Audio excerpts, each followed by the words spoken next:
नमस्कार दोस्तों, स्वागत है आप सभी द सिलेक्शन फॉर किस ऑनलाइन लर्निंग प्लेटफॉर्म पे। दोस्तों आज हम बात करने जा रहे हैं, देखिए आज हम चर्चा किस पर करेंगे, क्योंकि आपके लिए बहुत बड़ी खुशखबरी है। हमारा यूपी बोर्ड ने अपना मॉडल पेपर रिलीज कर दिया। आप उसकी मदद लेकर अपनी तैयारी को और भी बेहतर कर सकते हैं। ठीक है, आइए देखते हैं। देखिए हमारा ये जो हम इस पर चर्चा करेंगे, ये हमारा 2021-22 का है। ठीक है, हाई स्कूल का हिंदी का सब्जेक्ट है। ये हमारा हिंदी का मॉडल पेपर है, पूर्णांक 70 का है और 30 नंबर आपका इंटरनल असेसमेंट होगा, मतलब प्रैक्टिकल होगा। 3 घंटे 15 मिनट आपका समय है।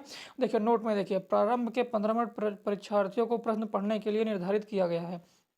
प्रश्न नंबर 1 देखिए, इसमें कोई कथन मतलब कथन चुनना है। रस्म मीमांसा किसकी आलोचना है? रस्म मीमांसा रामचंद्र शुक्ल की है। निम्नलिखित में से किसी लेखक का नाम बताओ, मतलब मेरी सफलताएं, लहरों के राजहंस, ये सब है। ठीक है, गेहूं और गुलाब रामवृक्ष बेनीपुरी की है। त्यागपत्र किस विधा की? त्यागपत्र क्या? त्यागपत्र इसको बताना है। ठीक है, अब देखिए,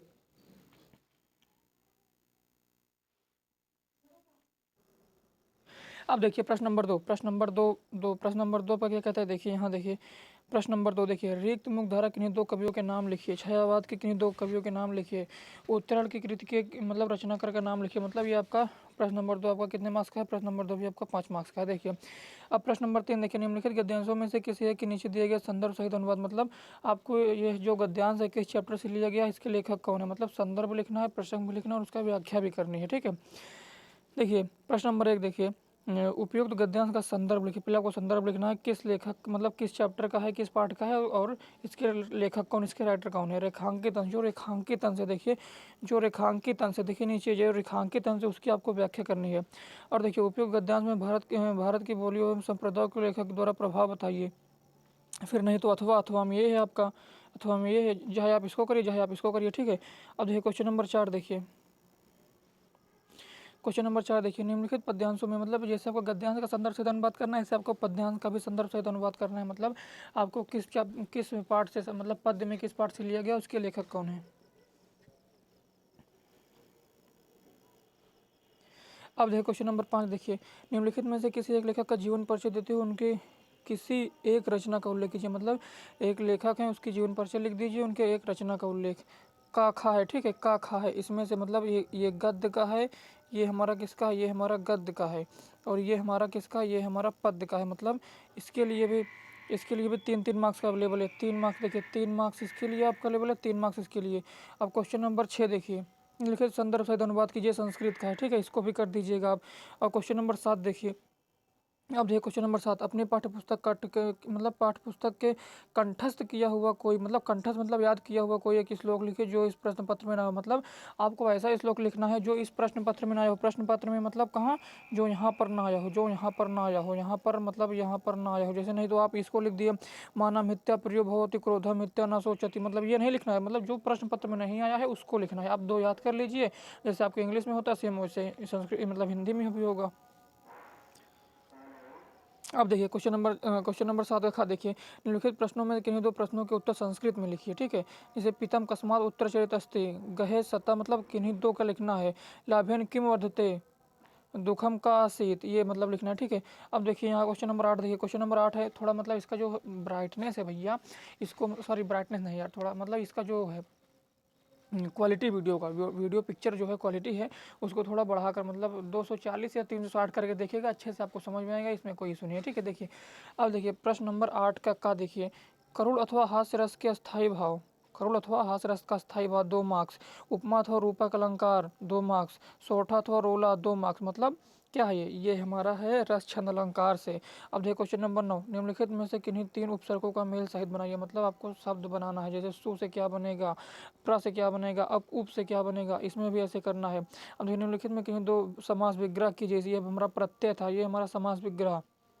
ये चौराहा, चार रास्तों का समूह, समास का नाम लिखिए। चौराहा कौन सा समूह, कौन सा है, चार रास्तों का समूह। अब देखिए कौन सा समास है, कमेंट करके बताना। अब देखिए ये घा है, निम्नलिखित में किन्हीं दो शब्दों का तत्सम रूप लिखिए। तत्सम मतलब देखिए, तत्सम तद्भव में क्या होता है, तत्सम, तत्सम मतलब संस्कृत, तद्भव मतलब हिंदी।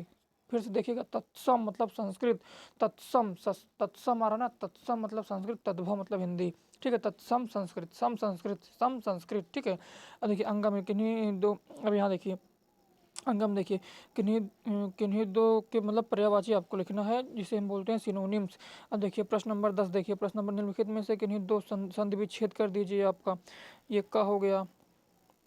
अब देखिए 10 का खा देखिए, निम्नलिखित में चतुर्थी विभक्ति का द्विवचन बहुरूप अथवा मतलब मधु अथवा नदी का फल अथवा मती का रूप लिखना, आपको रूप याद कर लीजिए। अब देखिए निम्नलिखित में से किसी एक गद्य धातु का उल्लेख कीजिए, ठीक है, ये भी आप, मुझे उम्मीद है आप कर लेंगे, ये भी आप कर लेंगे, ठीक है। प्रश्न नंबर 11 देखिए, अब देखिए ये हमारा 6 मार्क्स का है, ये हमारा कितने मार्क्स का है, ये हमारा 6 मार्क्स का है। इसे क्या लिखना है, इस पर एक निबंध लिखना है, इस पर क्या लिखना है, ऐसे, इस पर एक क्या लिखना है, ऐसे लिखना है, निबंध, जिसे हम बोलते हैं निबंध या आर्टिकल, ठीक है।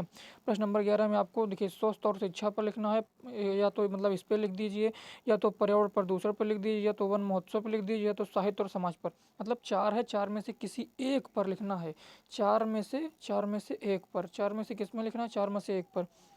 अब देखिए प्रश्न नंबर 12 देखिए, 12 क्या कहता है, अपने पठित काव्य क्रम के आधार पर प्रश्नों के मतलब उत्तर दीजिए। अब देखिए अपने पठित का खंड काव्य के आधार पर निम्नलिखित प्रश्नों के उत्तर दीजिए।